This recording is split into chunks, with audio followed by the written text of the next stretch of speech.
goes in.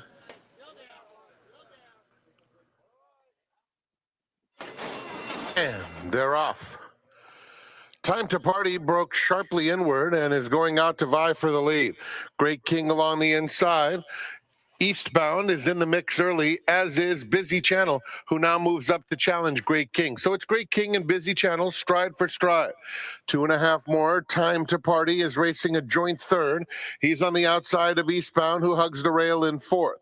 Down at the rail, Mas Rapido, Moody Jim in between horses. Mas Rapido just had to steady pretty hard.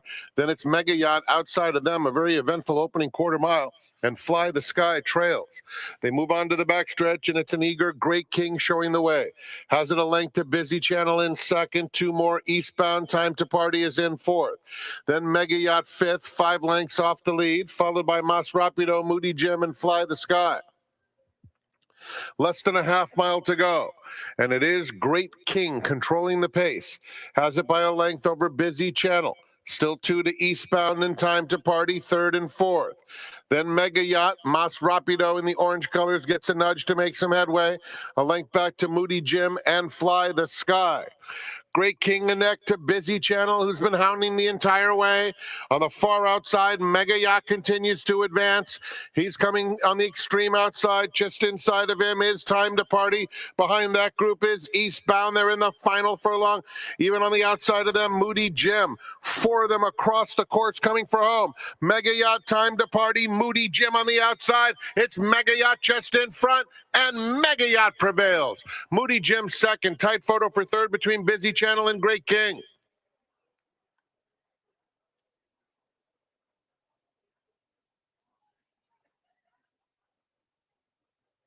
Colors gets a nudge to make some headway. A length back to Moody Jim and Fly the Sky. Great King a neck to Busy Channel, who's been hounding the entire way. On the far outside, Mega Yacht continues to advance. He's coming on the extreme outside. Just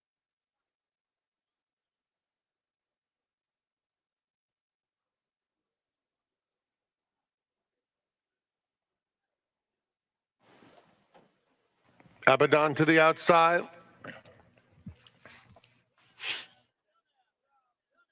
We're in the gate. And they're off. Hot Journey and Abaddon, the first 2 out of the gate. Contrary Chieftain came away in good order.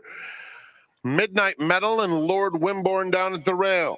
They're followed by Wild Wager, who's on the outside, 6 lengths off the lead. Stay Lit is next. Beskar is second to last and was just passed by Sugar Beets. Around the first turn, Hot Journey takes him past the 6 furlong pole, leading by a length and a half to Abaddon in second.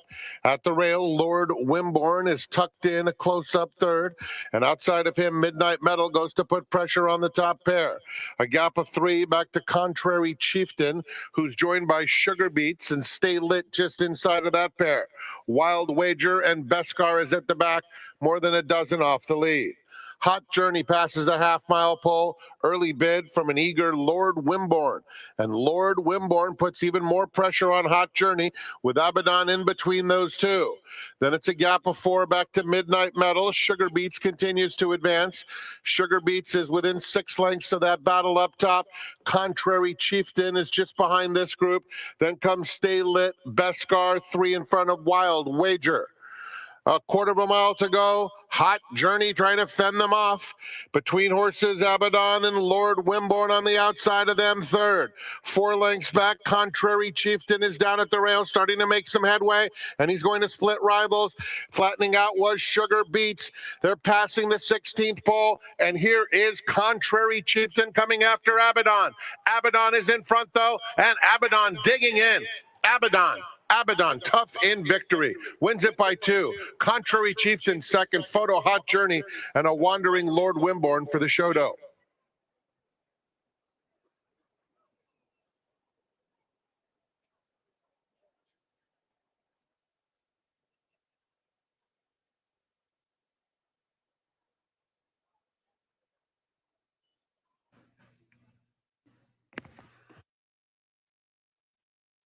They're in the gate. And they're off in the Fasig-Tipton Las Virgenes Stakes. Tenma broke very quickly, and Just As Fancy is going to test her right away. Cipriani, outpaced in the early going, is already 6 lengths off this apparently sizzling pace. They are sprinting right along, Tenma and Just As Fancy to the front. Tenma is second, now 10 lengths back to Cipriani. They're coming to the 6 furlong pole, and it is Just As Fancy, a neck in front of Tenma. And Cipriani is more than 12 lengths behind them. They have 5 furlongs to run. Just As Fancy and Flavian Pratt at the rail. Tenma and Juan Hernandez alongside. Still 10 back to Cipriani. They're coming to the half-mile pole in the Fasig-Tipton Las Virgenes Stakes. Just As Fancy maintains a narrow advantage. Tenma still, though, just a head away second. Now only 6 lengths back. Cipriani starting to pick up some momentum on the top pair at the 3/8 pole, where Tenma is now putting her nose in front of Just As Fancy. Cipriani 3.5 behind. Tenma puts away Just As Fancy. Cipriani about to move into second as Hernandez peeks back on Tenma. They have a 4-length lead at the top of the stretch. Just As Fancy and Cipriani. Cipriani now clearly into second at the 8th pole. Tenma 4-length lead. Cipriani is trying hard, but as they come to the 16th pole, Tenma towered over the competition. Strolling through the stretch, and she'll report home 6 lengths in front of stablemate Cipriani. Just As Fancy checked in third.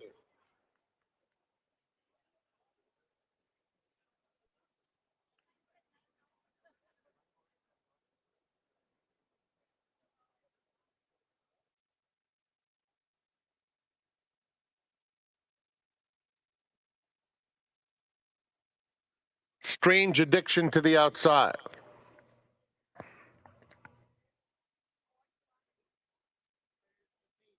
We're in the gate. And they're off. A very bad stumble for Catarini. Starts now, and Big Celebration, Free and Humble on the outside of them, goes to vie for the lead. Then Miss Brightside, who has a perfect spot, 4th, 5 lengths off the pace. Catarini is next, racing 2 lengths in front of Cheekiest, and Strange Addiction is at the back of the field. Free and Humble moving right along, opens up almost 3 lengths on Big Celebration. At the rails, starts now as a clear-cut 3rd, followed by Miss Brightside next to Catarini, a gap of 4 more in this strung-out field to Cheekiest and Strange Addiction. Onto the backstretch, Free and Humble, loose on the front end. It's a 4-length cushion now on Big Celebration. They're followed by Starts Now. Catarini making an early bid. Catarini now takes the 2nd spot and is tugging pretty fiercely after Free and Humble. Free and Humble and Catarini on the outside. The 2 stablemates go into the far turn 1-2 with Big Celebration. Starts Now is racing in 4th. Miss Brightside with the pink sleeves is 5 lengths off the lead. 2 lengths back to Cheekiest and Strange Addiction. They have a 1/4 mile to go. It's Free and Humble. Catarini in second. Just behind them Starts Now. Big Celebration. And Miss Brightside angles to the outside and starts to pick up some solid momentum in the final 1/8 of a mile. Free and Humble still there. It's Free and Humble with a 3-length lead. Here's Cheekiest in between horses coming, as is Miss Brightside. Cheekiest, Miss Brightside. Cheekiest, Miss Brightside. Here's the line. Cheekiest. Another stellar ride from Hector Berrios. Miss Brightside just missed. Free and Humble 3rd.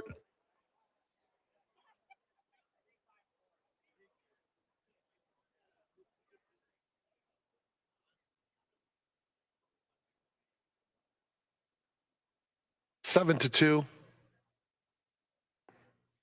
goes in.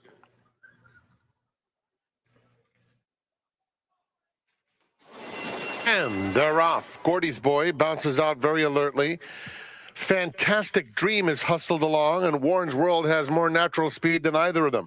Gross Profit and Hey Mate caught 5 wide, obviously, into the first turn. Then comes Super Mazel, who races on the outside. Reef City hugs the rail with 6 to make up. Chief Jackson and Ruler of Angels at the back of the field. Around the first turn, it's Warren's World just in front. Haymade applying some pressure. They've pulled a half dozen clear. Reef City moves up to take third, Gross Profit fourth. Then it's Fantastic Dream in the 5th spot, some 10 lengths off the lead. 2 more back to Gordy's Boy, who is followed by Super Mazel down at the rail, Ruler of Angels, and 3 more to Chief Jackson. At a half-mile point, it is Warren's World in front, 3 parts of a length. Hey Mate trying to stay close, hard-ridden to do so second. It's 4 more to Reef City in third. They're followed by Gross Profit on the inside of Fantastic Dream. Outside of that pair comes Gordy's Boy. Then it's Ruler of Angels and Super Mazel. Chief Jackson has trailed throughout. They're coming to the quarter pole, and Warren's World with a 4-length lead. Reef City clearly second. Another 4, Ruler of Angels, is making headway down at the rail. Top of the stretch, Warren's World and Armando Ayuso still with a commanding lead. Reef City is in second. They are followed by Ruler of Angels, Super Mazel, center of the track, Gordy's Boy, a 16th to go, and Warren's World ran them off their feet. Warren's World reports home an easy 5-length winner. It'll get close for second, but Reef City fends off Super Mazel, and then it was Ruler of Angels to complete the superfecta.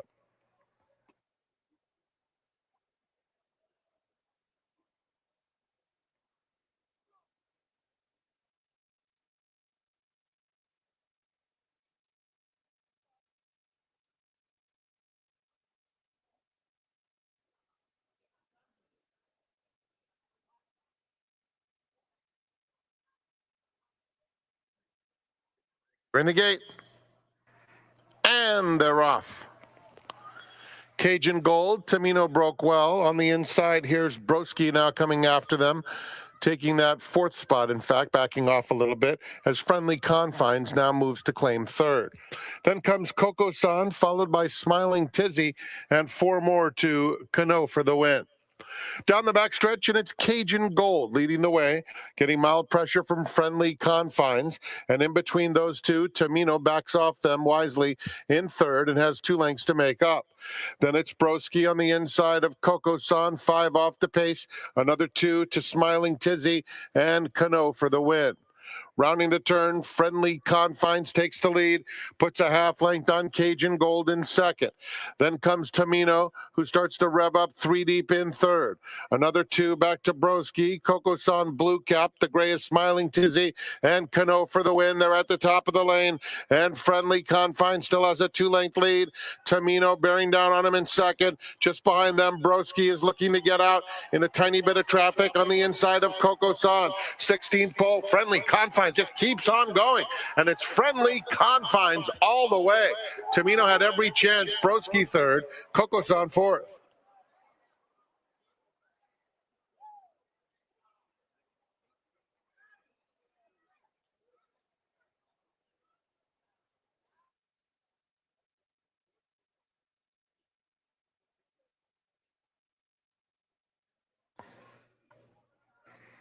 Ghazali a little fractious. And they're off. Clean start. New King and Tranche. Tranche gets to the front. Just behind them, Ghazali and Awesome Road. Mitzi's Express widest of all, followed by Rim Protector and Schaffner at the back of the field. It is Tranche who will set the tempo. Racing off the rail, New King is down on the inside. They're joined by Mitzi's Express and Ghazali in between rivals, just 2 lengths off the lead. Then Awesome Road in the 5th spot, a length and a half clear of Rim Protector. And at the back of the field remains Schaffner. 7 lengths covers them onto the backstretch. And it is Tranche leading by about a length, with Mitzi's Express taking second, New King tucked in along the inside, and in hand 3rd. Ghazali 4th, Awesome Road outside of him. Rim Protector is about 4 wide heading to the half-mile pole, and Schaffner down at the rail. It is Tranche who's been left alone on the front end. New King puts his head into second. Mitzi's Express now asks for a bit more in third. Then comes Ghazali, hard-ridden at the rail. Awesome Road in between rivals. Outside of them, Rim Protector flattening out, and Schaffner's at the back. Approaching the quarter pole, Tranche the leader, New King. Ghazali switches to the outside, and inside of him, it's Mitzi's Express. These four are well clear of the rest. They're at the top of the lane. Tranche digging in. New King has to get after him. Tranche a length and a half. New King fully extended, but gradually getting to him now. And New King up alongside of Tranche and gets him with a 16th of a mile to go. It will be New King and Juan Hernandez, prompt favorites in the 7th. Tranche second best. Ghazali third. Mitzi's Express fourth.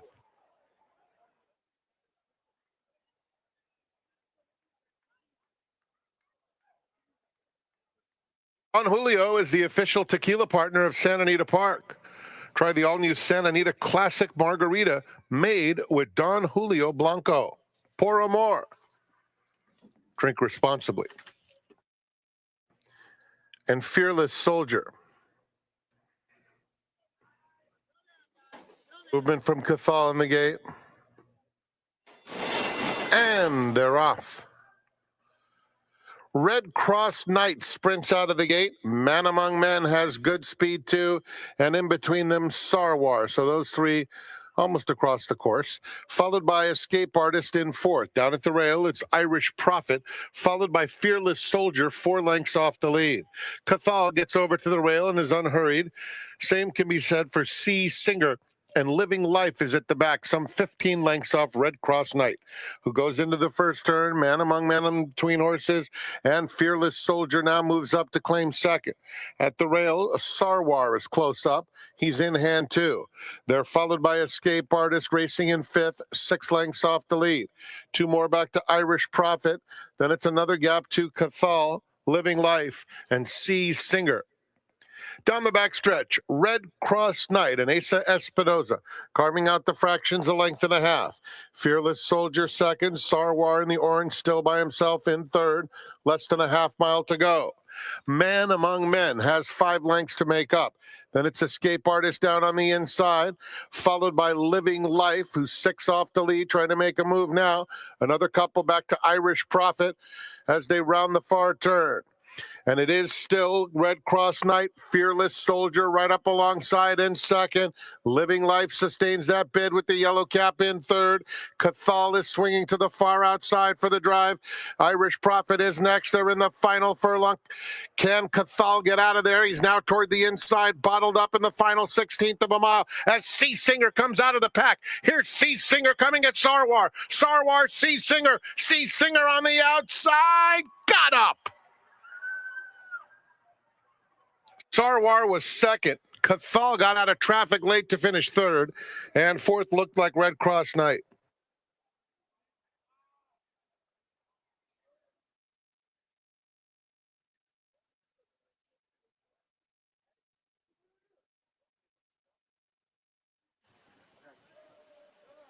They're in the gate.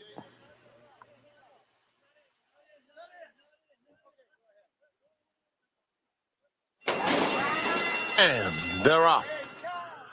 Mutt Dillon began beautifully, sprinting clear at once. Then a big line of horses. Targarius is moving through along the rail to take second. Toppers at Seaside is a joint third. At the rail, Just Deal packs a punch in the pink silks, is racing in mid-pack right next to Soul Music, who's 5 lengths off the lead. Codebreaker in the Harris Farm silks comes through at the rail. Warren CJ is a couple lengths behind that rival. Then comes Empire Warrior chasing $1, a gap of 3. Back to Southern Tornado, who's toward the back of the field. He's at 10, is on the inside of Kirsting Court. It's a strung out field that comes to the quarter pole with Targarius, the leader, 3/4 of a length. Mutt Dillon is in second, and here's Just Deal angling to the outside third. At the rail, Codebreaker is 5 lengths off front running Targarius, who turns for home and opens up.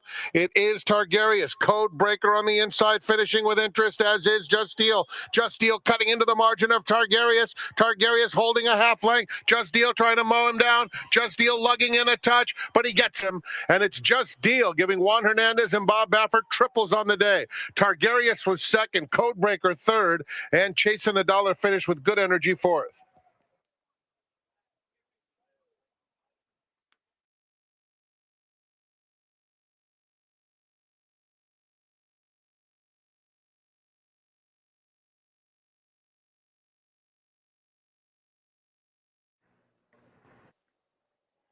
They're all in line.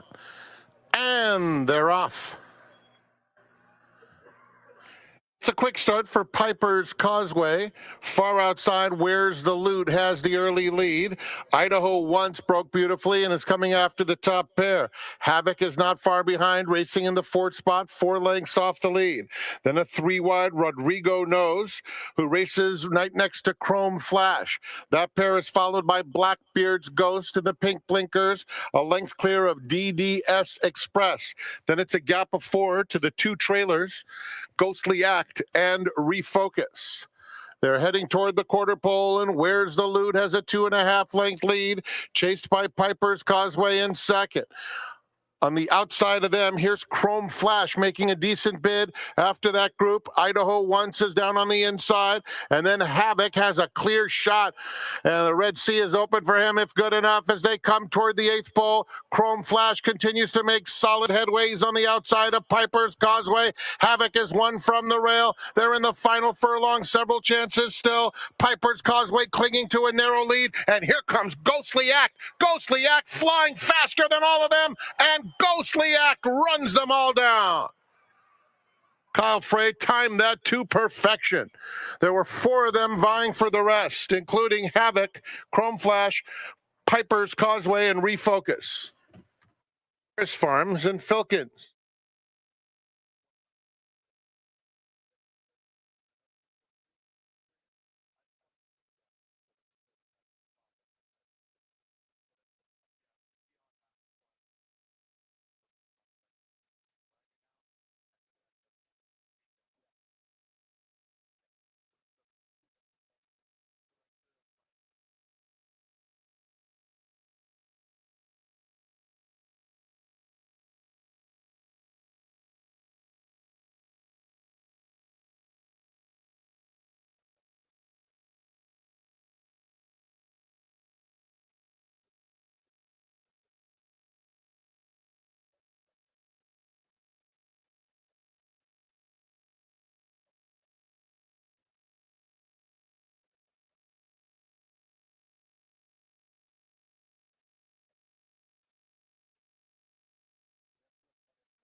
Hi, everybody, and a happy Friday to each and every one of you. Did you hear the news about the Pick 6 last Sunday?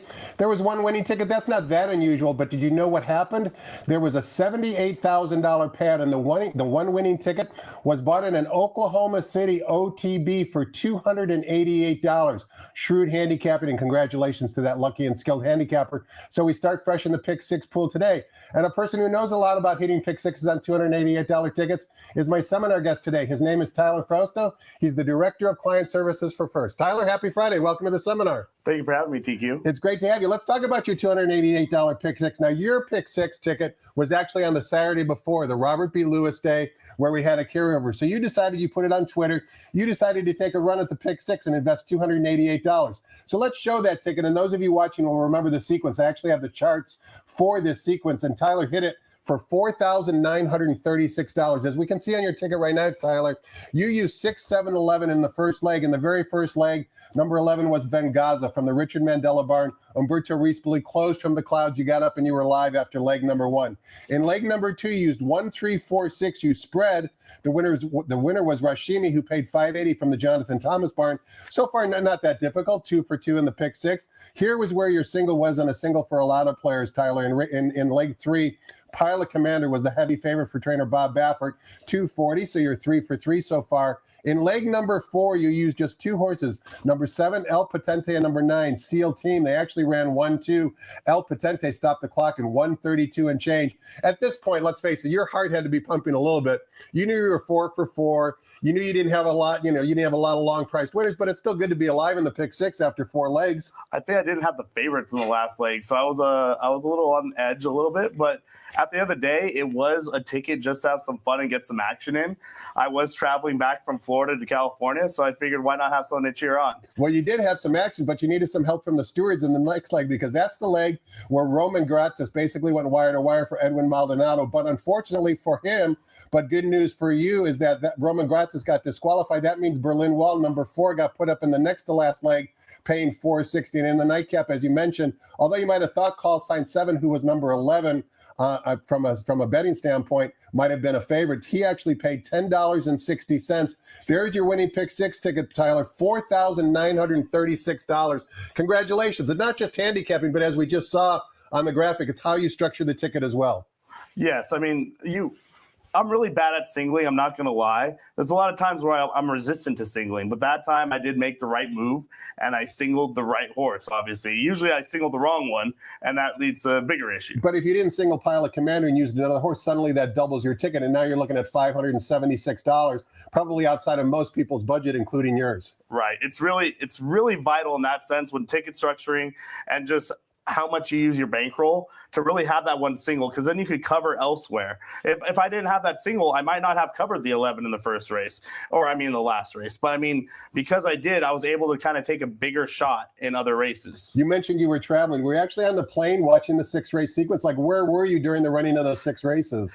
Pretty sure I was scaring a lot of people at Fort Lauderdale Airport when I jumped up out of my seat and slapped my leg. I was listening to it on audio on my headset. I jumped right up in the air, and a lot of people got startled. Did you know the will pays? Did you know what you were basically alive to? Yeah, I peeked at them before. I didn't know who was paying what at that point in time. You knew the range. I was calling it off by halfway down the stretch. I was like, I'm out. It's all good. 5 out of 6. What's that going to pay? Let's see. And then all of a sudden, Call Sign 7 kind of held on, or actually rallied by a desperate nose. The leader, Jules Shalala. Did you have Jules Shalala, the other Michael McCarthy runner? No, I did not. But happy birthday to Michael McCarthy. I believe that was his birthday that day, right? It sure was. And he ran 1-2. Jules Shalala did all the dirty work and got caught in the shadows of the wire by Call Sign 7. That was an exciting way to end the pick 6 sequence. I love endings like that. Like, win, lose, it's just exciting and invigorating. Like, it really just gets your heart pumping. Whether you're alive to the leader or whether you're alive to the closer, it's always something to get your heart jumping. Just like Tyler's pick 6, we're hoping for a happy ending today. We're going to find out who Tyler likes on today's 9-race card. But before we do any of that, let's toss the microphone over to track announcer Frank Miramati and get the early changes. By the way, we're off the turf in race 4 for today's card at the Great Race Place.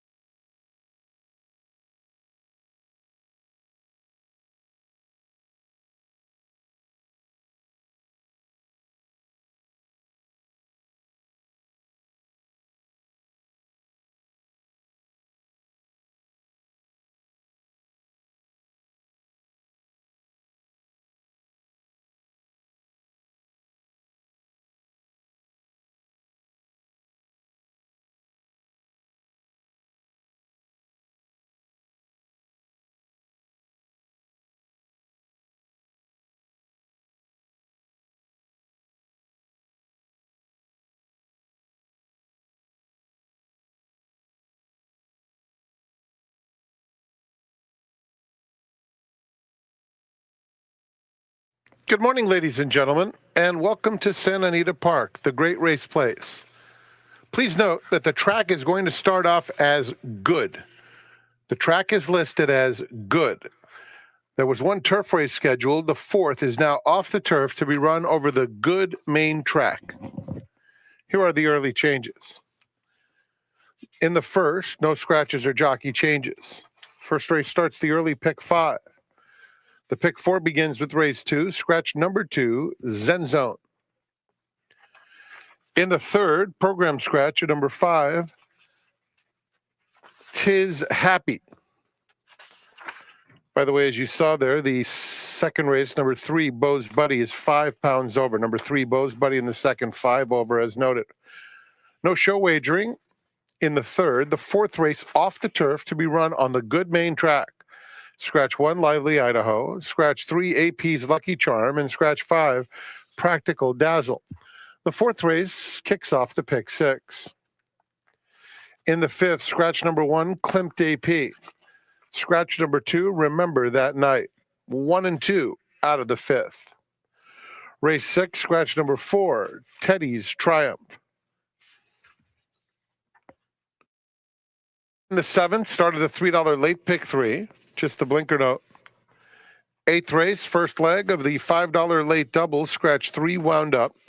And scratch number 6, My Man Bags. And the ninth has super high 5 wagering. There are no changes. Enjoy your day at the Great Race Place. Fridays, Saturdays, and Sundays, we offer the Coast to Coast Pick 5. It's now on Fridays, Saturdays, and Sundays. Today starts in a little more than an hour from Gulfstream's 7th race.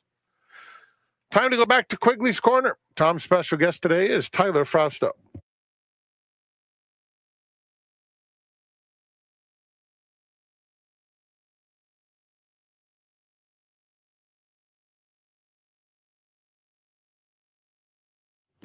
Welcome back. We're talking horse with Tyler Frausto. He's the Director of Client Services for First. We talked personally about how he hit the pick 6 a week ago Saturday. He put in a $288 ticket. It came back $4,936. A good job of handicapping by Tyler. That's the personal side, though, but you actually do work and you have a professional side. One of the reasons why you were coming back from Florida is you administered the Pegasus World Cup tournament, which could be played online down at Gulfstream Park or, of course, here at Santa Anita. 212 entrants participated. Each player had to put up $6,000, $5,000 live bankroll, $1,000 toward the prize pool. And the winner, who is a friend of ours, Ken McMahon, wound up with a final bankroll of $34,980. The competition is really tough in that tournament, T. It is. For the past 4 or 5 years, we've definitely exceeded 200 entries each year.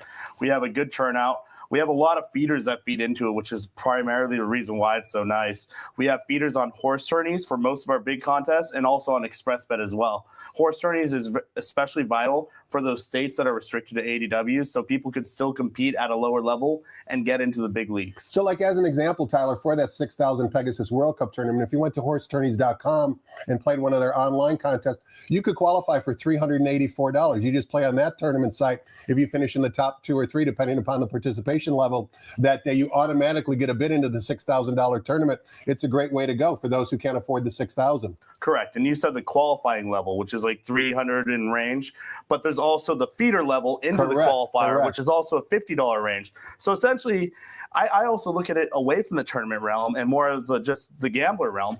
You could spend $50 and achieve a $5,000 bankroll for one of the biggest days in racing. Amazing. Right? It's a great call. Who would turn down that? That's for sure. Just give me an idea. Besides the $34,980 that Ken McMahon earned, that's his to keep. Here was the prizes that he took home, which is incredible.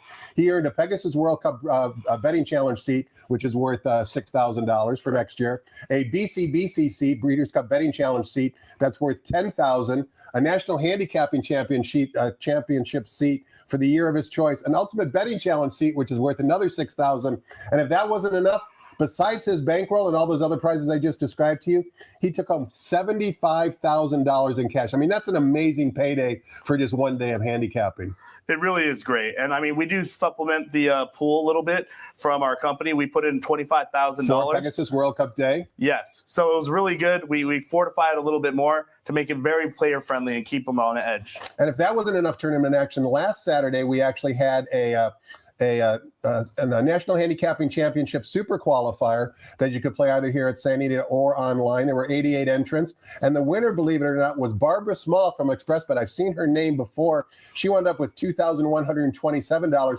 That format was a little bit different because you could just bet 50 to win and place on 10 races of your choice. So the leaderboard was very tight. But again, a very competitive tournament where the prize money for the winner, besides what she earned on her bankroll, was $8,391. Long story short, Tyler, playing in tournaments is very lucrative because you don't have to beat the world. You just have to beat the players that are playing against you in the tournament. That's exactly how I see it. And even if you're, again, going back to what I said about feeding in at a lower level, even if you're not at a high-level tournament expertise, the way I see it and the way I played in the past is earn your way up. You have a large bankroll. Play your strongest opinions of the day, and then at the last 3 or 4 races, if you're in contention, then start applying gameplay strategy. But until then, just play what you want to play. And if you're in last place, don't play who you like, play who you need, right? That's basically what a lot of savvy tournament players do. Now, that's turf history, but we do have another tournament coming up on Saturday, March 1st, which is a big day of racing for both Gulfstream Park and ExpressBet. That's called the Ultimate Betting Challenge. Talk to us a little bit about what the buy-in is and what the prizes are for that, because that really is kind of like the big kahuna in my mind. It should be the ultimate mental challenge because it's a long day for handicappers. If you're on the East Coast, it starts at about 10 o'clock a.m. and goes to about 8:30 p.m. over there. It's a great tournament. We're supplementing in 4 NHC seats, so those don't even come out of the prize pool. All the cash goes in the prize pool. In addition to, exactly. So that's great. And also, we partnered. Obviously, we're very good partners with NTRA, and they're allowing this to be the first contest that you could earn NHC Tour points for the next tour. So that's great right there. And that's before the NHC Championship in Las Vegas, which is a week or 2 after that. So this is the first eligible tournament for tour points for next year. Correct. So it's beautiful in that sense. If you are one of those tournament tour players for NHC, keep playing this, and this will lead you in with a flying start. And almost all the people who are successful on the tour on a year in and year out basis, they say, you don't choose the tour chooses you. And what they mean by that is if you start off good, either in the UBC tournament or at the NHC, and you start to accumulate points, suddenly you're on that trail where you need to play almost every tournament on a weekly basis. Yeah, then you have to fight for it. Exactly. The same thing. Well, we're fighting for winners, and we're relying on your expertise, Tyler. So let's kick things off here. As you heard Frank Miramati say, race 4 is off the turf. We had some amount of rain, not a significant amount. As you can see right now, the main track is listed as good. And we kick things off in race number 1 on the main track, of course, going 1 mile for Fillies and Marys. Race 1 begins the 50-cent early pick 5. We've got $16,000 claimers, a field of 5. The morning line favorite originally was number 3, Love Our Family, but the current betting choice at 6-5 is number 5, Tear Garden, putting blinkers on for trainer George Papadromo. Only 5 to choose from. Who do you like and why in race 1, Tyler? Call me a chalk-eating weasel. That's okay. It's going to be a tough day for most people. It is going to be a tough day. So I am starting off the 5 here. It's, like you said, first time in blinkers, second time on dirt, first time going long on dirt. So I'm interested to see what this horse does in this situation. And the workouts were very strong with JJ aboard. Let's see what happens. Different jockey, different setting for this horse. I really want to see what this horse produces today. Fair enough. George Papadromo, as we mentioned, added blinkers. I wanted to take a look. In the first 3 races, there's heavy chalk, and each heavy chalk horse is adding blinkers. So I wanted to see how the barn did with horses adding blinkers for the very first time. So let's focus on George Papadromo to see if it's a go-to move for his barn or not. Courtesy of DRF Formulator, over the last 5 years, George has added the blinkers to 62 established runners. That would not be for first-time starters, but for horses who have run previously, now adding blinkers for the very first time.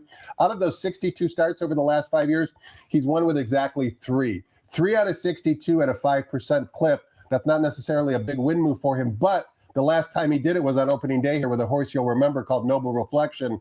Noble Reflection was wearing blinkers that particular afternoon in our very first race and hit the winner's circle. So it's not impossible for George, but it's certainly not a percentage that he's extremely adept at, let's say that. Race number 2, Tyler, 6 furlongs in the main track, 50-cent early pick 4 time. Maiden special weight Calbreds, 1 scratch here, scratch the 2, Zen Zone. Leaves us with a field of 5. Uncle Chili, again adding blinkers for Mike Pipey, is the 6-5 morning line favorite. Give us your thoughts on race 2. Again, I'm stuck in the chalk realm right now. But running for Pipey, Uncle Chili, I remember the horse running last time out against the GM. I actually had it double to the GM, so I was actually happy that he beat Uncle Chili. And the GM was also trained by Mike Pipey, you Correct. recall. So he ran 1-2 in that race. Yeah, it was a Pipey Sluggo combo as well. So they had the exacta and that trainer-owner combination. But it's training lights out, and I think this horse has every bit of a chance to win this race. I agree with you. Now, here's the statistic that I mentioned earlier, courtesy of DRF Formulator for trainer Mike Pipey. Uncle Chili is adding blinkers for the very first time in his career. And Mike Pipey, over the last 5 years, he's done that 35 times. 4 times he's hit the winner's circle, a little bit better than Mr. Papadromo. That equates to an 11% win percentage. The last time, however, when a Mike Pipey trained runner added blinkers and hit the winner's circle was back in July of 2022. It was a runner by the name of DDS Express. He's had a number of other starters since then at first-time blinkers, but nevertheless, they have not won since that last time back in July of 2022. Race number 3 is for straight 3-year-olds in for a $25,000 claiming tag. Field of 4 after the program scratch at number 5, Tis Happy. Winds of Freedom on the bottom. Also adding blinkers for trainer Doug O'Neill is the 4-5 Maury Lane favorite. Give us your thoughts on race 3, Tyler. I'm going with the chalk here. I'm curious what's happening with the chalk. We have a new jockey that I'm not familiar with. Maybe you've seen around a little bit more. Manuel Americano. Yeah. So I'm unfamiliar with that jockey, and that jockey taking the saddle on Winds of Freedom kind of makes me a little uneasy. But nobody challenged the horse last time out, and I'm curious if the 2 might challenge the 4 this time. And so, although I do love the 4, I also really want to include the 3 in case a pace meltdown occurs. I'm glad you brought up the jockey at number 4, Winds of Freedom. It's Manuel Americano. He was riding primarily at Turf Paradise, but he's been riding at other tracks as well. He's going to give Southern California a shot. And he should, because he's got a very accomplished jockey agent by the name of Brian Beach booking his business. You'll see more and more of him being used as an apprentice. The reason why I think it's important that we take note of who the jockey is I want to show the replay of Wings of Freedom when he won back at Del Mar. It was back on November 30th, and it was the 4th race. If you were paying attention to the races that day, you might remember what happened to jockey Antonio Frausto aboard Winds of Freedom as they came down the stretch. In case you don't remember, we're going to watch the replay. And the reason why we want you to watch it is A, Far Western and whiskey in a nightcup, and whiskey in a teacup, excuse me, easy for me to say. Whiskey in a teacup and Far Western are both running in this replay we're about to watch with Winds of Freedom. But Winds of Freedom, the jockeys are so athletic. Watch what happens to Antonio Frausto when he loses his right iron mid-stretch. It's miraculous that he was able to hang on and still win. Rather than me describe it, let's listen to track announcer Larry Colmus describe the action back on November 30th and pay attention to the runner wearing saddlecloth number 3. They're off, and a stumble at the start by Silverado Storm leaves that runner at the back of the pack. It is Winds of Freedom on the inside who goes out to the early lead. Far Western away running in second, Whiskey in a Teacup third in behind them. Avotra Sante is fourth, and after that early stumble, Silverado Storm is 7 lengths off the lead. Up the backstretch they go, and it is Winds of Freedom and Antonio Frausto out there in front by a length. Far Western on the outside, Whiskey in a Teacup, third down at the rail. With a half mile to go, he's 2 lengths off the lead. Avotra Sante is next, and Silverado Storm on the inside. Racing for the far turn, 22.48, that opening quarter mile for Winds of Freedom, who sets the pace by 2. Far Western is second by the same. Whiskey in a Teacup is third as they're scattering on the turn. Then Avotra Sante in fourth. Silverado Storm's been outrun so far, and Winds of Freedom is getting away at the top of the stretch. 45.55 the half. They're into the stretch. Winds of Freedom by 4. Far Western on the outside is second, then Whiskey in a Teacup in third. Down to the last 16th, and Winds of Freedom is shifting about here and almost lost the jockey as they come down to the wire. Winds of Freedom trying to hold on to the lead. Antonio Frausto was able to stay up there and still win the race. Tyler, the race is never over until it's over, and those who bet Winds of Freedom that particular afternoon at odds of 6-5 probably will count their money mid-stretch, but the horse had other ideas on his mind, as you can see, kind of ducked out. Antonio Frausto very lucky to stay in the saddle and get the job done. As we mentioned, now the apprentice takes over, the drop-in class, blinkers go on. I've talked about other trainers with the blinkers on move. Let's talk about trainer Doug O'Neill. Doug O'Neill, over the last 5 years, courtesy our DRF Formulator, has added the blinkers 146 times. He's won with 22 of those for a 15% win clip. So of the 3 trainers we talked about, he has the highest win percentage when it comes to adding blinkers. You do like Winds of Freedom on top. Is there an exacta partner, or is there anybody else you like, Tyler, in the race? You talked about maybe a couple of the others pressing early for speed. Yeah, so the 4, I think the 4 and the 2 might connect early on, and I think the 3 that might set up a little bit better for the 3 here. So let's see if the 3 can get up there, get second, if not second, third, get in the top 3 for sure. Fair enough. Let's turn the page, take a look at race number 4. Begins the $2 pick 6, as mentioned previously. We're off the turf course. This race will be run at the exact same distance on the main track, which is 6 furlongs on the main track for maiden special weight Calbred fillies and mares. 3 scratches, scratch 1, 3, and 5, leaves us with a field of 6. Number 4, Half Patience, is trained by Doug O'Neill, is the 5-2 morning line favorite. Talk to us about race 4, Tyler. Race 4, there's a lot of first-time starters, which makes me a little uneasy. I'm not going to lie. But Frankie Dettori staying aboard the 4 is also a very securing type of thing to see on a form.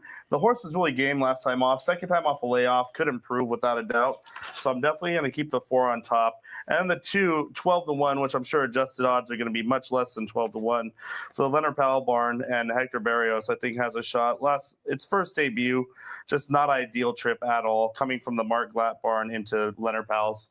Fair enough, Tyler. It's a couple additional comments on your top 2 choices. Number 4, Half Patience, at least on the turf course, has the highest last race Beyer speed figure. Now she's going to try dirt for the very first time in her career. And I agree with you. Number 2, Garden Party, is very interesting because in that debut race on the 4th of July at Los Alamitos, she was favored at 6-5 when she resided in the Mark Glatt barn. Leonard Powell could have put her anywhere today.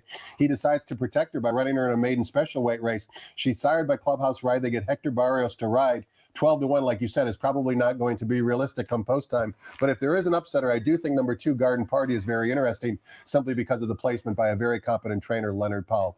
Race number 5 begins the 50-cent late pick 5. It's a maiden claiming race for $8,000, restricted primarily to Northern California horses. 2 scratches. Scratch the 1 and 2 still leaves us with a field of 8. Number 8, Hermelinda's Fancy, is the 2-1 morning line favorite. Blinkers off for this son of Stanford. What are your thoughts on race 5?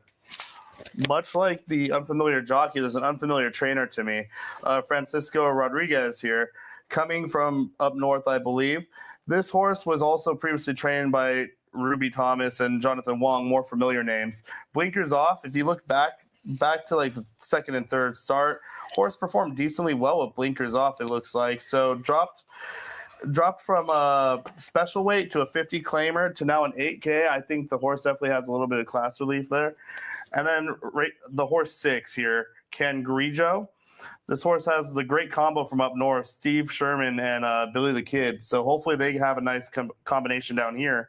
And looking back, you could even see Chavez was riding the horse 3 back. And that was one of my favorite jockeys up north. You make a very good point. Hermelinda's Fancy and many of these other runners here are ridden by either ridden by jockeys or trainers that those of us in Southern California might not know all that well. We're getting to know them better every day as they continue to enter the entry box here in Southern California. I can tell you this, Tyler, and for our listening audience, Francisco Rodriguez actually was an assistant for Jonathan Wong, which makes sense because, as you mentioned, Hermelinda's Fancy, at least in his debut, was trained by Jonathan Wong. So Francisco, a longtime assistant for Jonathan, now plying his trade down here in Southern California. We wish him and all the Northern California trainers nothing but luck here at the Great Race Place.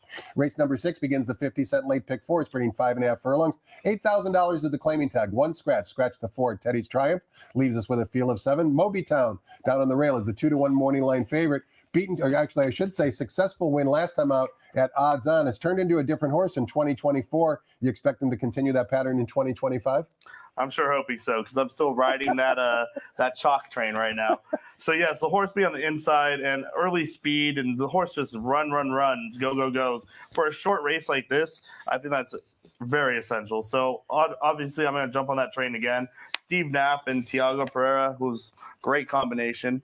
I think that horse may win this race easy, but then you have the horse 7 here, Almost Snow, ran up against Wound Up 2 times ago, who was the favorite in the second to last race today, and now scratched. But that horse has a shot as well. It's kind of hard to really deter the speed, though. 1 and 7 in race number 6. Before we take a look at race number 7, Tyler, a question for you.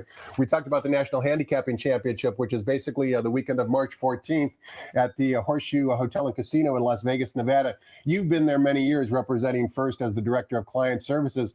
Roughly speaking, because this is a question that you weren't anticipating, how many people do you think that both Santa Anita, Gulfstream Park, First, ExpressBet have qualified for the NHC, generally speaking, both in the past and what you expect it to be this year? So year after year, we're usually between 40 to 50 people, Amazing. somewhere in the 40 mark, somewhere there. So yeah, it's definitely like, that's why I call them a partner, because we are partnered up in this game. When it comes to tournaments, they built the tournament landscape and we kind of just comply with that. And we kind of alongside them help assist feed people in. And it's a lot of fun. You've been, and I mean, it's kind of like a fraternity or sorority. There's a lot of men, a lot of women who repeat on an annual basis, but it can be intimidating when you first walk in. But once you get used to it, it's obviously a lot of competition, but there's also a lot of fun. So yeah, my first ever experience was in 2017. Michelle invited me to come out. Never seen a tournament before in my life. Never been there before. You had to be blown away. It's kind of like the World Series of poker, and I know you watch a lot of poker. It was incredible, actually, because it's rare that horse players or horsemen go to a place where everybody speaks the same language as you. So it was very beautiful. There's 800 people in one room, and everybody's fighting for the same prize, like you said. But the social atmosphere is insane. Everybody's cheering you on, whether they won or lost is not even a thing. They're cheering you on, even though you're fighting for the same prizes, which is incredible. And friends are made because people randomly walk up to different tables because the seats are assigned and they don't know who the people are at their table. At the end of that 3-day experience, suddenly they're lifelong friends. They're swapping handicapping stories and they remain friends for the remainder of their lives. I know a lot of our players that go there strictly for the social aspect of it. Yeah, so I'll agree with you 100%. I like the social aspect as well. Race number 7 begins the $3 late pick 3 with the reduced 15% takeout.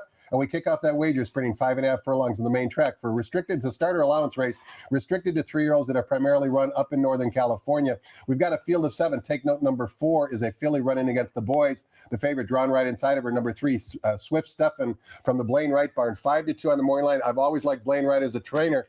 He's a man's man. You picking against him? I am, actually. I do love Blaine Wright as well. Actually, he's probably one of my favorite trainers from up north. He's a cool cat. He's amazing. Yeah, I love his cowboy hat, too. But, yes, I actually went with the number 5 here with Julian Couton aboard. The 5 ran up against the Swift Stefan before, and now there's a lot of changes being made. Blinkers on, first-time Lasix, and last time out was shuffled around. So I just think there's a lot of things that this horse could overcome coming back in this race here. I mean, the last 2 times it had blinkers, looks like it didn't necessarily perform exceedingly well. But maybe this horse is a new horse in the year 2025. I agree. Let's take a look at race number 8, Tyler, because it begins another relatively new wager here at Santa Anita, which is the $5 late daily double with a reduced 15% takeout. Higher minimum, lower takeout means better payouts.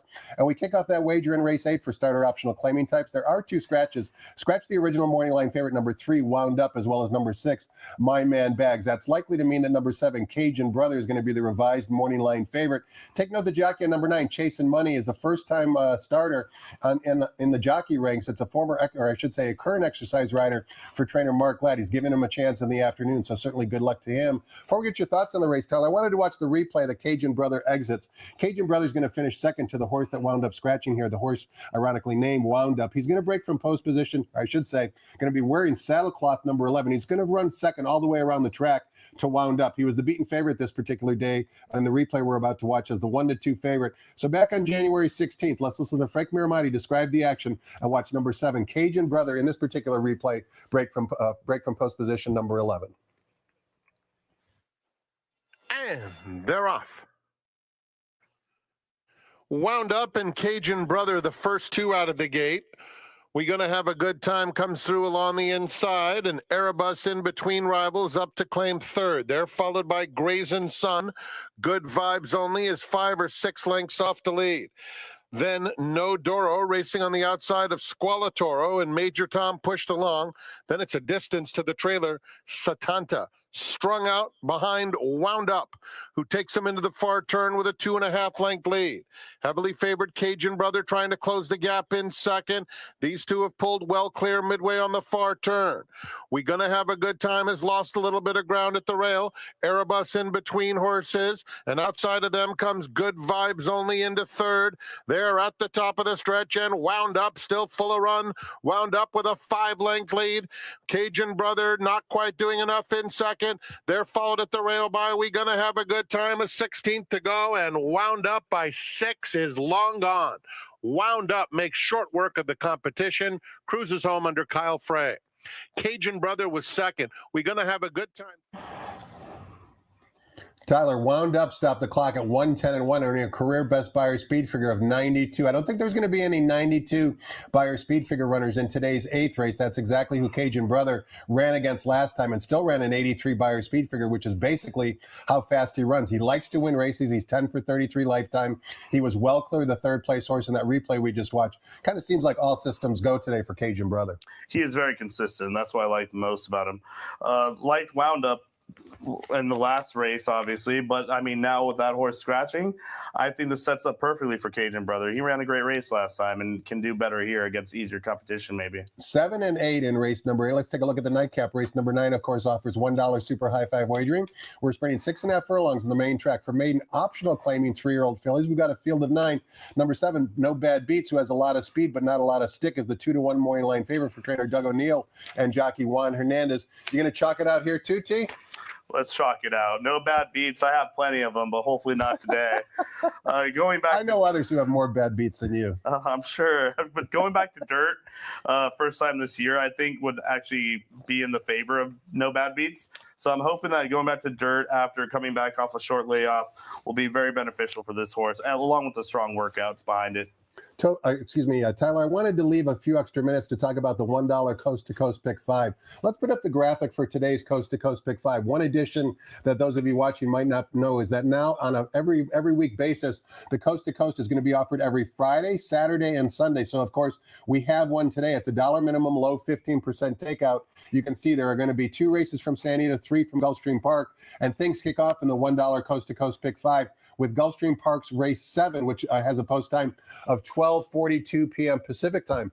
The reason why I wanted to bring that up and mention that, Tyler, is because you're kind of the architect behind the Coast to Coast Pick 5 in determining what races are going to be used. Talk to us about the struggles and the challenges you have coming up with the races on a daily basis. We have a small team, and we discuss which races are the best way to make it the best player-friendly type of sequence possible. So, as an example, you want big fields. Big fields, no first-time starters as much as possible. A lot of turf racing because people do love turf racing. So anything along those lines, and also we don't want to stretch it out to be an all-day sequence. So like this one for Friday, for today, is actually a quick burner. So it's a 1 hour from start to finish. That's beautiful. We can't always get that, but we try to do the best we can with what we got. Kind of like the old days when we had the Magna 5 that might be predating your existence, but we had that basically wrapped up within an hour. That was way back when we had fuller fields. Now, like you said, it's a little bit harder to find those filled fields and offer the valley, but the higher minimum, lower takeout. Last week it paid $7,000, $4,000, and 20-some thousand. Yep. The payoffs have been remarkable. It has been great, honestly. And again, we mentioned it. You already mentioned it, but every Friday now, we just added that recently, starting mid-January, and we are going to continue it out throughout the season. Anytime Gulfstream and Santa Anita run at the same time, we're going to have it Friday, Saturday, Sunday. Tyler, thanks so much for your time and insight today. It was a pleasure walking down memory lane, both with you on the Pick 6, as well as the things you do as the Director of Client Services for First. Honored to call you a friend, and good luck on all your selections today. Thanks for having me again, TQ. Thanks for watching, everybody. Hope you enjoyed it. Next voice you hear will be track announcer Frank Miramati, updating us with any potential new changes. Have a great afternoon, everybody, and good luck.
Ladies and gentlemen, please rise for our national anthem.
Good afternoon, ladies and gentlemen, and welcome to Santa Anita Park, the great race place.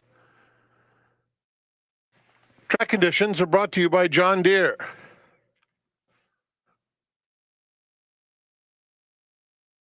The track is good. We're off the turf. There was one turf race scheduled. It'll be run on the main track. First race, no scratches or jockey changes. Turning to race 2, scratch number 2, Zen Zone. Note that number 3, Bo's Buddy, 5 pounds overweight. Pick 5 starts with the first, early pick 4 with the second. In the third, scratch number 5, Tis Happy. In the fourth race, $2 pick 6 wagering offered. Off the turf, main track race, 6 furlongs. Scratch 1, Lovely Idaho. Scratch 3, AP's Lucky Charm. And scratch 5, Practical Dazzle. 1, 3, and 5 are out of the fourth, which is